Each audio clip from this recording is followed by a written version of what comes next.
Is not the observation of thought a continuing use of thought and therefore a concentration?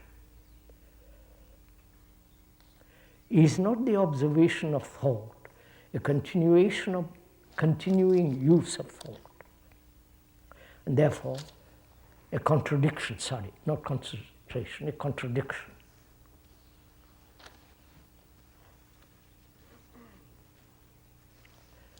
One of the question, let's examine the question first. Is not the observation of thought a continuing use of thought and therefore a contradiction?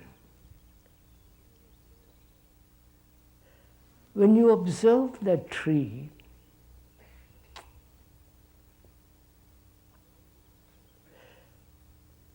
are you looking at it with all the memories of trees that you have seen?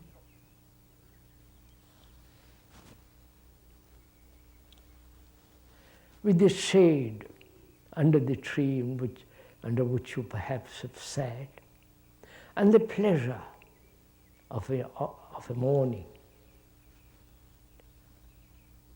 sitting quietly under a tree, looking at all the beauty of the leaves, the branches, the trunk, and the sound of the trunk.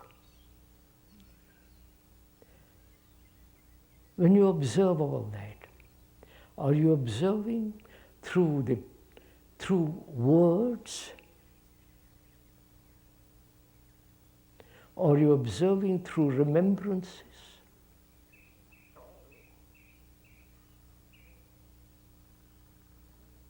Or the memories of those pleasant evenings when you have sat under a tree or looked at a tree? Then you are looking through the structure of words. Therefore, one is not actually observing. Is that right? So are we aware that we look at everything through a network of words?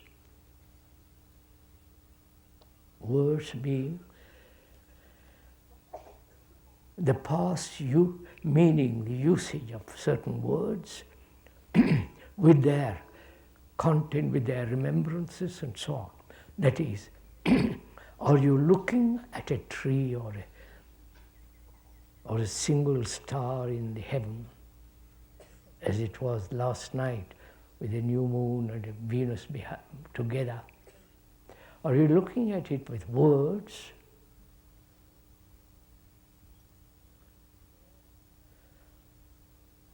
Or are you looking at the whole phenomena of the yesterday's evening without a single word?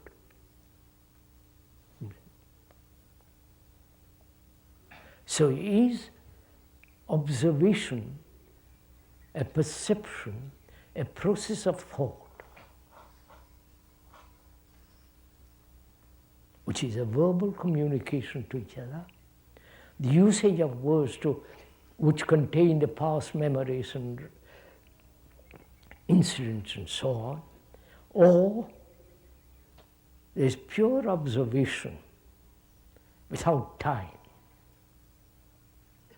time being thought, time being memory. So please let's find out what we actually do.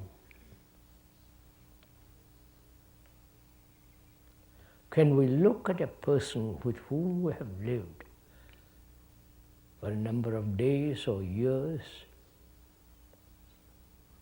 without all the past remembrances and incidents and the pleasures and the comforts that one has derived from that person, or the antagonism? You follow the whole process of it. Can you observe as though you are meeting a person for the first time.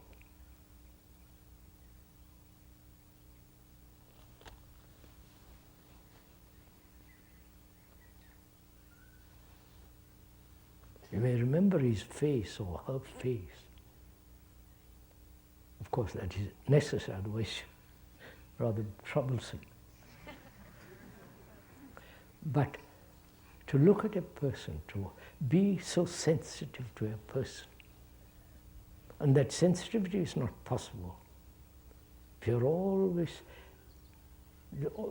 when there's always the past memories projecting itself all the time. Right? So from that one asks a question, can thought be aware of itself? This is a rather complex question. One hopes you don't mind looking at the complexity of it. Can thought, the whole process of thinking, can that thinking be aware of itself? Or there is a thinker who is aware of his thoughts. You understand the question? Is this becoming difficult, or your interest in all this?